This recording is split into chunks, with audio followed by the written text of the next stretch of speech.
Tyler thought he could humiliate the new kid by spitting in his face in front of everyone, but he had no clue Elijah was a black belt trained to stay calm under pressure.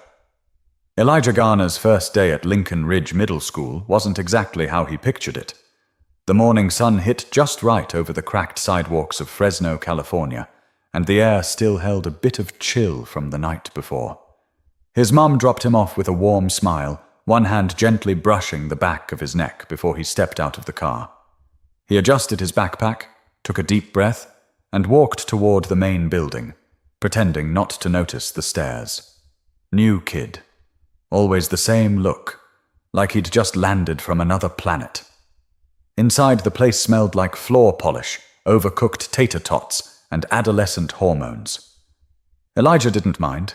He just wanted to stay invisible long enough to figure things out. His homeroom teacher, Mr. Langdon, was nice enough.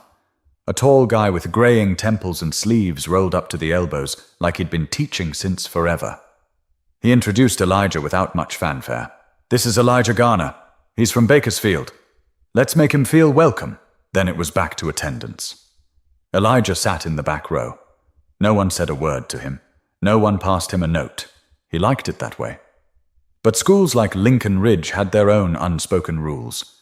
Elijah learned quickly. There were loud kids, quiet kids, invisible kids, and then there were kids like Tyler Merrick. Tyler wasn't the kind to sit still.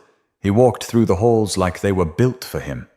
Always talking, always laughing loud enough for others to hear, even if the joke wasn't funny. People laughed anyway. Some out of fear, some just to survive. Elijah first saw him at lunch on Monday. Tyler cut the line like it was his right, then turned to the girl behind him and said something about the smell of new kids and bad cafeteria fish. He looked directly at Elijah when he said it. Elijah didn't blink. He just kept moving forward, eyes on his tray. That night at home, Elijah's mom asked him how school went. "It's fine," he said, spooning rice onto his plate. "You meet anyone yet?" He shrugged. "A few." She watched him for a second longer than he liked, then smiled and let it go. By Wednesday, Elijah had his rhythm. He mapped out the hallways with the least traffic. He sat at the edge of group tables in the cafeteria, headphones half in, enough to be left alone, but not so much as to seem rude. He kept his voice soft when teachers called on him, never gave them a reason to look twice. But Tyler? Tyler kept circling. On the basketball court, Elijah passed a group of boys, Tyler among them. "Hey, look!" Tyler said, loud enough for everyone to hear. "It's Mr. Mute!" A couple of the others chuckled. Elijah stopped, turned to face him. "Got something to say?" he asked, calm as water. Tyler smirked. "Just wondering if you're broken or just scared to talk." Elijah stared at him for a second. Then he said, "Neither," and walked away. Tyler didn't like that. He liked control. He liked reactions. And Elijah didn't give him one. That made him a threat. But Tyler wasn't done yet. He just hadn't figured out how far he'd push it. By Thursday morning, the air around Elijah started to feel different. He hadn't done anything special. No big speeches, no flashy moves, but people were watching him now. A few kids had seen that moment on the basketball court. The way Elijah stood there, calm, unshaken, and just looked at Tyler. It wasn't the look of someone afraid. It was the kind of look that made Tyler feel smaller than he liked. And that made Tyler restless. Elijah had gym second period.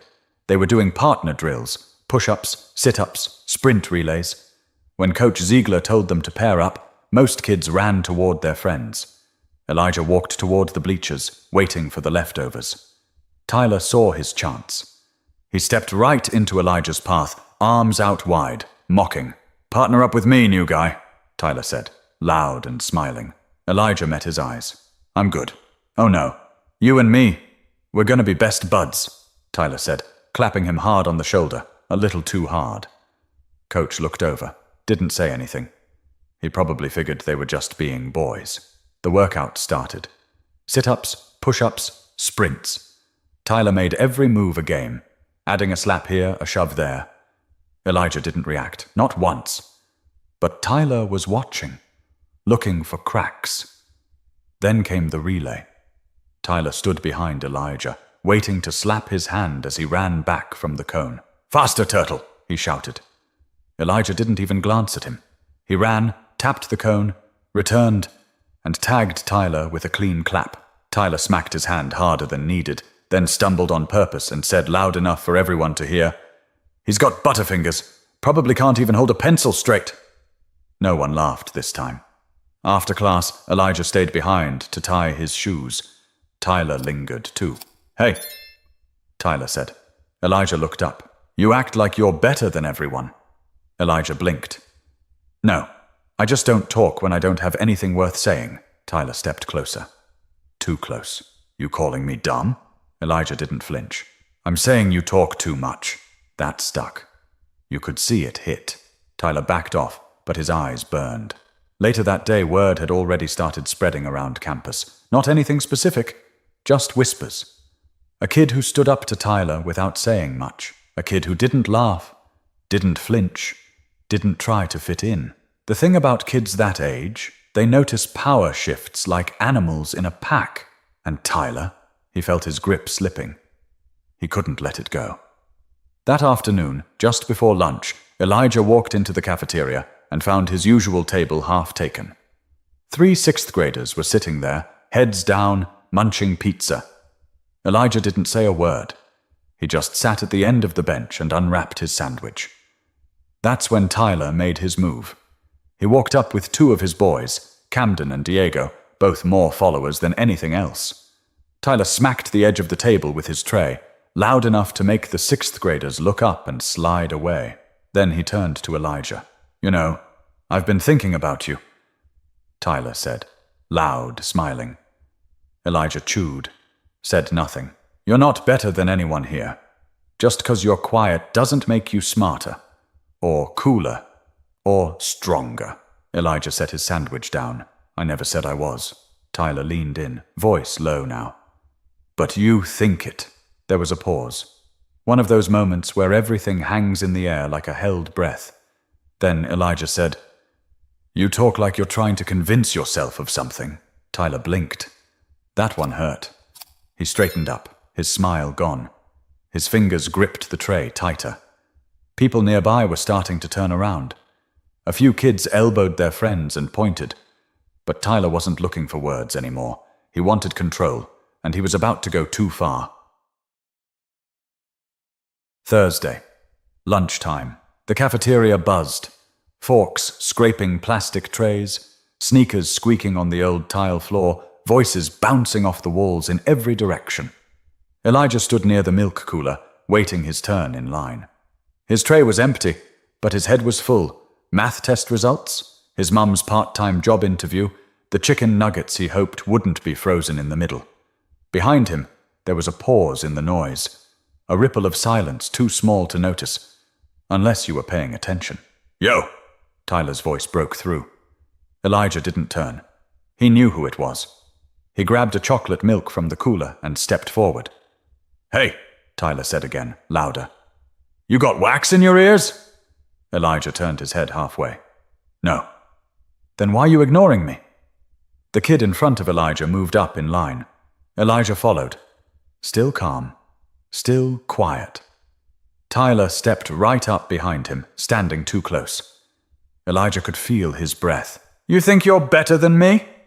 Tyler asked, this time not even pretending to joke. Elijah didn't answer. "You got some nerve," Tyler said, "coming in here with your silence, acting like you're too good for the rest of us." Elijah turned around. His face was unreadable. "You're doing a lot right now," he said. That was it. That was the line. Tyler's face changed. He stepped forward, barely a foot between them now. His hand twitched, and for a second it looked like he might push Elijah. But instead, he spat, right in Elijah's face. The entire cafeteria seemed to freeze. A tray clattered somewhere in the background. Conversations stopped mid-sentence. You could have heard a pin drop. Elijah didn't move. Spit dripped from his cheek, warm and disgusting. His fingers tightened around the edge of his tray. Not from anger, from restraint. He reached into his pocket, pulled out a napkin, and wiped his face. One slow, deliberate motion. Then he looked Tyler in the eyes. And that look, calm, focused, controlled, shook something in the air. Tyler took a half step back. Just barely. Not enough for most people to notice. But Elijah did. A teacher stood on the far side of the cafeteria, talking to another staff member. They hadn't seen it. Kids did, though. A dozen phones hovered just low enough not to get caught. Tyler shifted, his bravado starting to crack. He mumbled, "Yeah, thought so," as he turned to walk away. But Elijah spoke, voice low and even. "Don't touch me again." Tyler turned back, face red now. "Or what? You don't want to find out?" Elijah said, without raising his voice. Camden, standing a few feet back, whispered, "Yo, chill." Tyler turned to him. "He just threatened me." Elijah shook his head. "I didn't threaten you. I warned you." There it was again. That tone. Controlled. Measured. But there was something underneath it. Like a lock holding back a storm. Tyler didn't get it. Not yet. But he was about to. The kids watching? They saw it. And they didn't look at Elijah the same anymore. No shouting. No fists. Just that steady calm that rattled Tyler in a way he didn't understand. But Tyler had pushed too far. And the next time, Elijah wouldn't just be wiping his face. Friday came fast. Elijah walked into school like nothing had happened. Same hoodie, same quiet stride, same spot in the cafeteria line. But nothing was the same. By now the story had traveled. Spit in the face. No reaction. One sentence and Tyler backed off. The entire 7th grade was buzzing under their breath. A few 8th graders were talking about it too. Some kids gave Elijah extra space when he passed by. Others looked at him a little longer than usual, whispering behind cupped hands. He didn't care. He wasn't here to impress anyone. He just wanted to eat his lunch and get through the day. Tyler, though? Tyler was unraveling. He'd spent all Thursday night replaying that moment. The way Elijah looked at him like he wasn't afraid, like he didn't even need to respond. It made Tyler's skin crawl. No one had ever made him feel small like that before. In his world, you didn't let stuff like that slide. Respect wasn't earned. It was taken. So Tyler showed up to school Friday with a chip on his shoulder and something to prove. At lunch, he didn't wait. He marched straight toward Elijah, who was sitting at the edge of a table eating a turkey sandwich and apple slices. "Alone." "Hey," Tyler said. Elijah didn't look up. "Don't." That one word. Firm, final. Tyler's voice rose. "What's your problem, man? Think you're tough now?" "'Cause you made me look bad yesterday?" Elijah looked up. Calm again. "You made yourself look bad." That was it. Tyler reached forward and shoved Elijah, hard. The table shook. The apple slices rolled onto the floor. A carton of milk tipped over and dripped off the edge. A few kids stood up. Others held their breath. Phones were out again.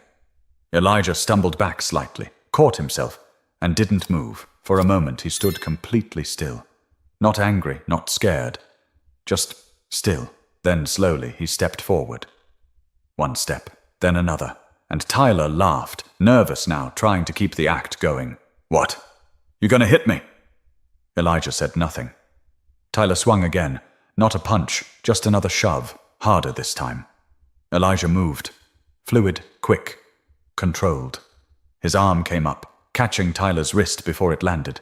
He stepped to the side, shifted his body, and in one smooth motion, he used Tyler's own weight to push him off balance. Tyler stumbled, landed on his back. Tray skidding across the floor. Gasps echoed around the room. Elijah didn't move toward him. He didn't throw a punch. He just stood there. One kid whispered, "Whoa, did you see that?" Camden's jaw dropped. That wasn't normal. Tyler sat up, humiliated. Face red, shirt stained with milk, eyes darting around like a wild animal trapped in a cage. Elijah didn't say anything, because he didn't need to. And that silence, that steady presence, it carried more weight than 1,000 words. Coach Reyes, the assistant PE teacher, came rushing over from the other side of the room. "What's going on here?" he barked. No one answered. Camden stepped forward. "Tyler started it." Reyes looked at Elijah. You okay? Elijah nodded. He wasn't out of breath. His hands weren't clenched. His face was calm. Reyes looked at Tyler, still on the ground. Get up. Let's talk. But Elijah. He picked up his tray, grabbed the apple slices off the floor, tossed them in the trash, and walked out of the cafeteria without looking back. But what Elijah didn't know yet was how much this moment was about to shift everything. Tyler didn't show up to fifth period. Word was, he got pulled into the principal's office with Coach Reyes and his mom on speakerphone. Some kids said he was crying, others said he was yelling. Either way, he didn't come back for the rest of the day. Elijah sat through class like always. He took notes, answered when called on, and didn't bring it up. No one around him did either, but the looks, those quiet, wide-eyed glances, said everything. By the end of the school day, the video was out. Someone in the cafeteria had caught the whole thing. Not just the push, the stance, the way Elijah moved, that sharp shift in body weight, the technique. It spread fast. Group chats lit up. Texts buzzed under desks. New kid's a ninja. He didn't even hit him. Dude's like Jackie Chan, but chill. That night, Elijah sat at the dinner table with his mom. She stirred the pot on the stove while he picked at his food. Quiet day? She asked. Elijah shrugged. Same as usual. But his mom had already seen the video. One of the parents from work had forwarded it to her with a, "This your son?" message. "Elijah," she said softly. "You didn't hurt him, right?" He looked up. "No, Mom." She nodded, took a breath, and sat across from him. "You don't ever start anything. You know that. I didn't. But if it comes to you, and you have to end it. End it clean." "I did." She studied him for a second, then smiled. "You always do." At school the next morning, Tyler came back. But something was different. He walked slower, head lower, and the crowd around him, thinner. Some of the kids who used to trail him in the halls now kept their distance. Camden sat at a different table during lunch. Even Diego looked away when Tyler walked by. Power shifts fast in middle school. Elijah didn't bask in it. He didn't even acknowledge it. But kids noticed. A girl from science class, Grace Whitlow, stopped him near the lockers. "Hey," she said. "Hey, you're, really calm."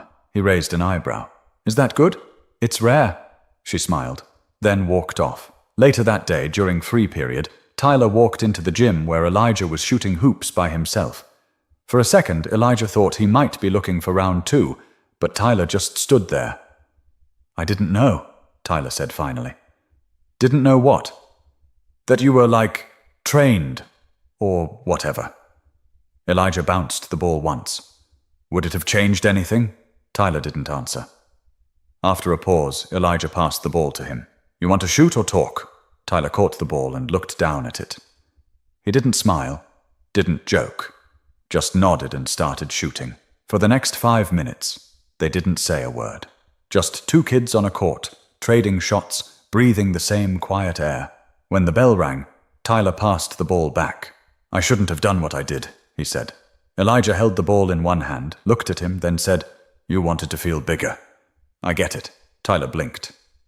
"Yeah, I guess. You don't have to prove anything to anybody, man. You just have to stop making people smaller so you can feel taller." Tyler stood still for a second, then walked out of the gym without a word. It wasn't an apology, but it was something. But the biggest change wasn't in Tyler. It was in how people started listening to Elijah, without him needing to say much at all. By Monday, Elijah's name was known in every hallway at Lincoln Ridge Middle School. Not because he talked big, not because he fought, but because of how he stood there, with dignity, with control, and turned a moment of humiliation into quiet authority. Some kids looked at him with curiosity, others with a new kind of respect. Teachers who hadn't known his name before now called on him more, not to test him, but to engage him. A couple even started asking how things were going at home. He wasn't invisible anymore, but not in the way he'd feared. He didn't become popular. Elijah wasn't interested in chasing attention. But when he walked down the hallway now, people moved, not out of fear, but out of recognition. And Tyler? He kept to himself after that. He didn't stop talking altogether, but the edge in his voice had dulled. He still hung out with Camden and Diego, though not as tight. Every now and then they'd pass each other in the hall. Elijah never changed course, neither did Tyler. But there was no tension, just space. On Thursday afternoon, Mr. Langdon pulled Elijah aside after class. "I heard about what happened in the cafeteria," he said. Elijah stayed quiet. Mr. Langdon gave a small nod. "I also heard how you handled it." Elijah shifted his backpack on his shoulder. "Wasn't looking for a fight." "I know. That's what makes it stand out." He looked Elijah in the eye. "Some people shout to be heard. Others only need a whisper." Elijah gave a small smile, then turned to go. That evening at home, he sat on the porch steps while his mom watered the potted plants by the window. "You okay?" she asked. He nodded. "Yeah. You seem lighter." "I think people are finally seeing me. Like really seeing me," she smiled. "That's a good thing?" "Yeah, I think it is." A week later, something small but important happened. A 6th grade boy named Riley was being picked on outside the library. A couple of older kids had taken his backpack and were tossing it back and forth. Riley looked panicked, on the edge of tears. Elijah saw it from across the quad. He didn't rush over. He didn't yell. He walked. And the moment the older boys spotted him approaching, they stopped. One of them caught the bag midair, handed it back to Riley without a word, and walked off. Elijah nodded to Riley, who blinked up at him like he'd just seen a superhero. "You good?" Riley nodded fast. "Yeah, thanks. Next time, don't wait for someone else to step in. Speak up." "I was scared. It's okay to be scared. Just don't stay quiet because of it." Riley clutched his backpack to his chest. "You're not scared." Elijah thought about that. "I'm trained to stay calm. That helps." Riley smiled. "Are you like a black belt?" Elijah grinned. "Yeah, 2nd degree." Riley's eyes widened. "No way." Elijah walked away without looking back. He didn't need the moment to last forever. He just needed Riley to remember it. Sometimes standing your ground doesn't mean throwing a punch. It means knowing who you are, even when the world tries to tell you otherwise. Elijah didn't fight for a title. He didn't win for a crowd. He stood tall for himself. And in doing that, he gave others permission to do the same. Because real strength isn't loud. It's steady. It's patient. And when it's tested, it doesn't flinch. If this story meant something to you, hit that subscribe button and share it with someone who needs to hear it. Stories like Elijah's matter because they remind us that character, not volume, is what defines a person.